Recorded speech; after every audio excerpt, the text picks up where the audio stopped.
Assalamu alaikum, dear students. Today we are going to resolve the exercise question of chapter 5th. question number 5. Write a program that reads a number and print its table by using while loop.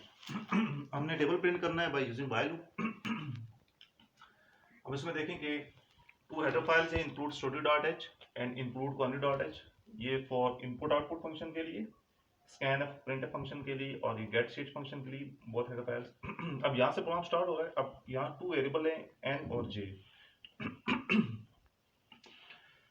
अब क्योंकि इसी program को इससे in the previous video we have print the table by using for loop. Now we are going to print the table by using while loop. अब for और while में सिर्फ एक डिफरेंस है. First enter integer. Let's suppose user have enter the 7. scanf %d ampersand n and operator n. अब scanf क्या करेगा कि इनपुट लेगा यूजर से. From input it takes the input by keyboard. अब कीबोर्ड के थ्रू यूजर एंटर करेगा 7. अब व्हाइल लूप में सिर्फ कंडीशन दी जाती है. फॉर लूप में तीन चीजें थी, इनिशियल, फाइनल और कंडीशन. व्हाइल लूप में सिर्फ कंडीशन दी जाती है.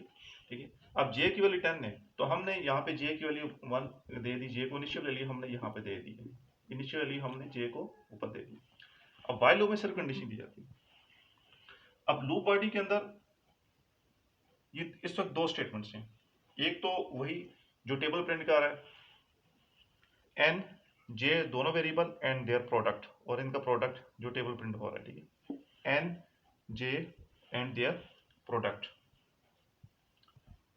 यानी एन प्रिंट हो रहा है, जे प्रिंट हो रहा है और देयर प्रोडक्ट प्रिंट हो रहा है. अब यहाँ पे इसके अंदर एक और चीज है जो कि जिस तरह फॉर में यहाँ पे इंक्रीमेंट्स होती है फॉर के सिंटैक्स में, अब व्हाइल में हम सिर्फ कंडीशन दे सकते हैं. तो हम क्या करते हैं कि इंक्रीमेंट या काउंटर स्टेटमेंट जो है वो हम जहाँ पे लूप की बॉडी क्लोज हो रही है ब्रैकेट उससे पहले दे देते हैं. अभी काउंटर स्टेटमेंट है यहाँ पे, क्योंकि ये लूप जो है ये काउंटर स्टेटमेंट है और ये कंडीशनल लूप. अब ये हर दफा जे में 1 वैल्यू ऐड कर देगी.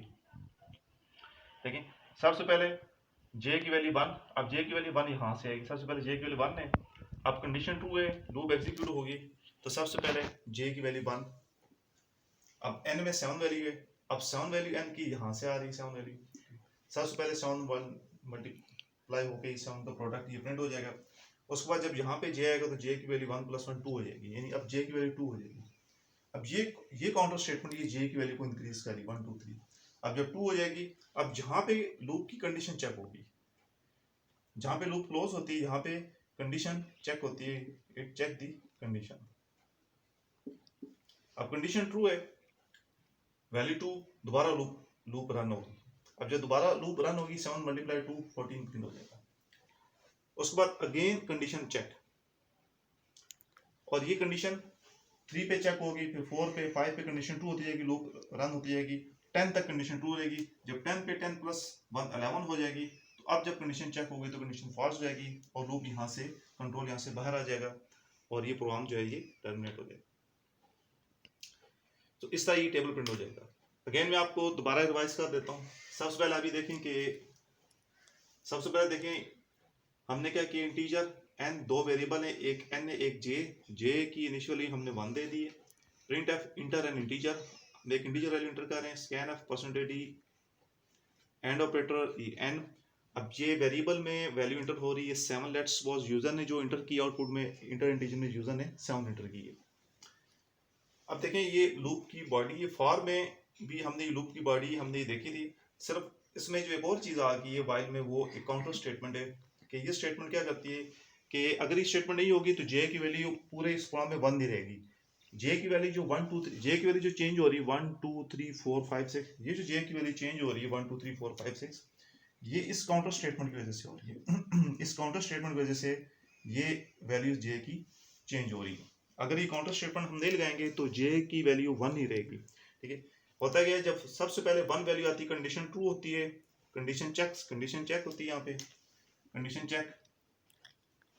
कंडीशन ट्रू होती है, लूप रन करती है, जे की वैल्यू 1 होगी. अब लूप रन करेगी तो सबसे पहले क्या होगा कि एन 7 जे 1 और इनका प्रोडक्ट 7 प्रिंट हो जाएगा. अब जब कंट्रोल यहाँ पे आएगा तो अब जे की वैल्यू 1 थी, 1 + 1 जब 1 थी, देखें सबसे पहले वैल्यू 1 थी तो 1 + 1, अब जे की वैल्यू 2 होगी। अगेन चेक, जब कंडीशन ट्रू है, अब देखें 2 लेस देन 10, कंडीशन ट्रू है, दोबारा लूप रन होगी। अब 7 2 14 प्रिंट हो जाएगा। फिर इधर आ गई, अब 2 + 1, अब j की वैल्यू 3 होगी।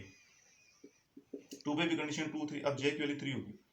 कंडीशन ट्रू है, 3 इज लेस देन 10, दोबारा लूप रन होगी। 7 × 3 21 प्रिंट हो गया। अब जब कंट्रोल यहाँ पर आएगा, 3 + 1, j की वैल्यू 4 होगी। अगेन चेक दी कंडीशंस, अब 4 लेस देन 10 है, कंडीशन ट्रू है, तो दोबारा लूप एग्जीक्यूट होगी और 7 × 4, ये 7 × 4 ये 28 प्रिंट हो जाएगा। अब दोबारा कंट्रोल इधर आएगा, अब दोबारा जब कंट्रोल इधर आएगा, 4 + 1 5, अब j की वैल्यू 5 होगी, कंडीशन ट्रू है, तो दोबारा लूप रन होगी और ये कंडीशन तब तक ट्रू रहेगी जब तक j की वैल्यू 10 हो जाती है। जब 10 होगी j की वैल्यू, अगेन 10 से मल्टीप्लाई होके 7 10 7 मल्टीप्लाई 7 10 से मल्टीप्लाई होकर 70 प्रिंट हो जाएगा। यहाँ पर जब कंट्रोल आएगा, अब j की वैल्यू 10 के बाद j की वैल्यू 11 हो जाएगी। जब j की वैल्यू 11 होगी, व्हेन j इज 11, अब दोबारा कंडीशन चेक होगी, अब j की वैल्यू लेस देन और इक्वल टू 10 दें, अब कंडीशन फॉल्स हो जाएगी, तो अब कंट्रोल ऊपर नहीं जाएगा, अब कंट्रोल जो है जंप करके बाहर आ जाएगा। इस तरह ये टेबल 10 तक जो है ये प्रिंट हो जाएगा। If we change the condition value, अगर हम कंडीशन वैल्यू 100 कर दें तो ये 100 तक 7 का टेबल प्रिंट कर देगा। So it depends. फॉर में तो इनिशियल वैल्यू, फाइनल वैल्यू हम फॉर के सिंटैक्स में दे देते हैं, but in while loop we can give only condition, हम सिर्फ कंडीशन देते हैं। Therefore we must give the initial value in the beginning. Program के शुरू में हम इनिशियल वैल्यू 1 दे देते हैं, यहाँ पे हम सिर्फ कंडीशन दे सकते हैं, हम यहाँ पे इंक्रीमेंट नहीं दे सकते हैं। और इंक्रीमेंट के लिए व्हाइल लूप में, जहाँ पे व्हाइल लूप की बॉडी क्लोज हो रही है, उससे पहले हमने एक काउंटर स्टेटमेंट लगानी होती है। काउंटर स्टेटमेंट क्या होती है? काउंटर स्टेटमेंट वो स्टेटमेंट होती है जो हर दफ़ा लूप की वैल्यू को 1, लूप वेरिएबल जो इसमें j है उसकी वैल्यू को हर दफ़ा उसमें 1 ऐड करती है, जिसकी वजह से लूप की कंडीशन ट्रू होती है और लूप बार बार उसमें एग्जीक्यूट होती है। Now this is the same output कि ये टेबल प्रिंट हो रहा है by using while loop, and this program is, it is the question number 5th of exercise question given on page 23 of chapter 5th. You have to practice this program on your laptop by installing Dev C++, and any difficulties or queries regarding this program you can ask me through WhatsApp or Messenger. Okay ji, thank you, Allah Hafiz.